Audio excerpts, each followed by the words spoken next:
চূড়ায় উঠে আমি কোনো ভিউ দেখতে পাই বা না পাই, এই যে ভিউটা আমার অসাধারণ লেগেছে। মানে চারিদিকে সবুজে ঘেরা, মাঝখানে এত সুন্দর একটা কুয়াশা, মানে দারুণ অসাধারণ অসাধারণ লেগেছে আমার এই ভিউটা।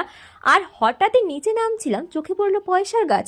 মানে এতদিন শুধু শুনেই এসছি যে পয়সার কি গাছ হয় নাকি, মানে বিশেষ করে মারাই বেশি বলে পয়সার কি গাছ হয় নাকি, কিন্তু দেখো অবশেষে সেই পয়সার গাছের দেখা পেলাম।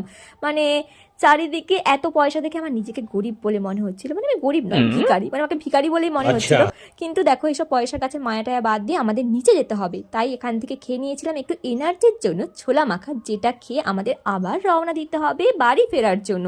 কারণ এই পাহাড়ে আমাদের কেউ রাখবে না, হনুমানের তারা আর কুকুরের তারা খেতে খেতেই আমাদের দিন যাবে। তাই কিন্তু চলে এসেছি একদম পাহাড়ের নিচে। আর এই পাহাড়টা আমাদের পুরোপুরি চূড়াতে উঠতে প্রায় সময় লেগেছিল 3 ঘন্টা থেকে 3.5 ঘন্টা। আর নেমে দেখো এত সুন্দর সুন্দর দুটো মিষ্টি মায়ের মুখ দেখে তো মন একদম ভালো হয়ে গেছে।